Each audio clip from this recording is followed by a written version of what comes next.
سمیع العلیم من الشیطان الرجیم بسم اللہ الرحمن الرحیم فتقبلها ربها بقبول حسن وانبتها نباتا حسنا وکفلها زکریا۔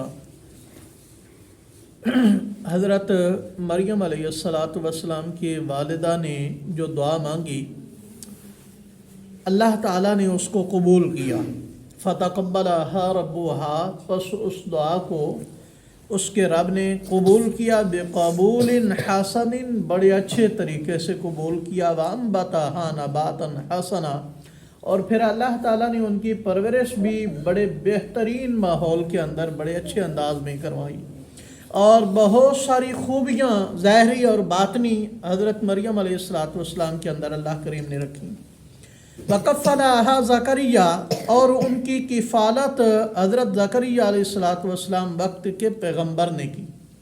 یہ یتیم ہی پیدا ہوئی تھی اور ان کی پرورش کے بارے میں آگے اگلی آیات کے اندر آ رہا ہے۔ جھگڑا ہوا تھا، پھر قرآن اندازی ڈالی گئی، تو حضرت زکریا علیہ السلام نے ان کی کفالت کی۔ یہ ان کے خالو بھی تھے۔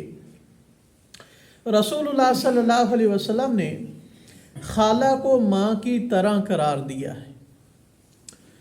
جب حضرت حمزہ نبی پاک صلی اللہ علیہ وسلم کے چچا جان شہید ہوئے تو ان کی بیٹی بالکل چھوٹی تھی، یتیم امرا، تو رسول اللہ صلی اللہ علیہ وسلم نے ارشاد فرمایا کہ اسے جعفر بن ابی طالب کی بیوی کے سپرد کرو، چونکہ وہ ان کی خالہ ہے اور خالہ ماں کی طرح ہوتی ہے۔ چچا بھتیجا دونوں کی ایک ہی گھر کے اندر شادی ہوئی تھی۔ تو اسی طرح ہمیں بھی رشتوں کا خیال رکھنا چاہیے۔ یہ شریکہ پن یا جو جہالت ہمارے ہاں سرایت کر چکی ہے، وہ ہمارے شریک ہیں، وہ ادھر ہے، بیگانے نہیں۔ خالہ بھی ماں کی طرح ہے، ان رشتوں کا ہمیں لحاظ رکھنا چاہیے، ماں کی طرح اس کی بھی خدمت کرنی چاہیے، احترام کرنا چاہیے۔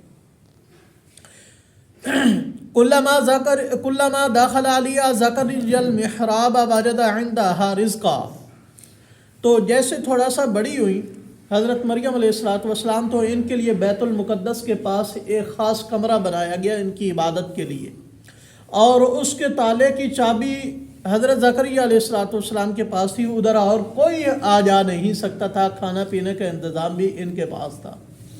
تو اکثر اوقات حضرت زکریا علیہ السلام نے دیکھا کہ میں جاتا ہوں کھانا دینے کے لیے تو پہلے ان کے پاس طرح طرح کے پھل پڑے ہوئے، تو ایک دن پوچھتے ہیں کہ یا مریم انا لکی ھذا، یہ پھل کہاں سے آئے؟ قالت ھو من عند اللہ، تو حضرت مریم نے کیا کہا؟ میری کرامت ہے، میرے والد کی کرامت تھی، میری والدہ کی کرامت تھی۔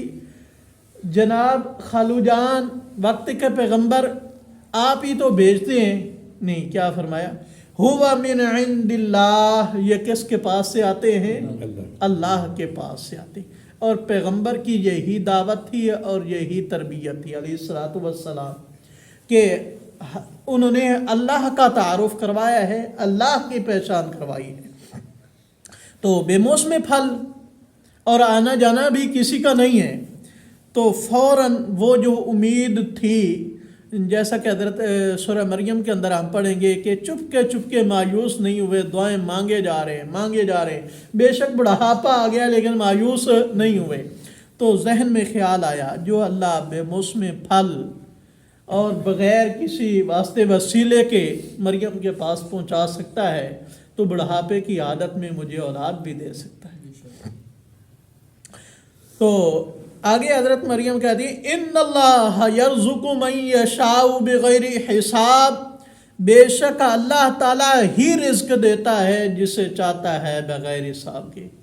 اس میں نہ کسی جادو کا تعلق ہے، نہ کسی تعویذ کا تعلق ہے، بلکہ اللہ کریم فرماتے ہیں نحن قسمنا بینہم معیشتہم، معیشت تقسیم کرنے والا کون ہے؟ اللہ ہے۔ بندے نے بس جائز طریقے سے کیا کرنی ہے؟ محنت کرنی ہے، نکمہ بن کے بیٹھنا نہیں ہے، اور پھر جو اللہ تعالیٰ نے دیا ہے اس پر شکر گزار رہنا چاہیے، دوسروں کی طرف دیکھ کر کے ناشکرا نہیں بننا چاہیے۔ اللہ تعالیٰ ہمیں عمل کی توفیق نصیب۔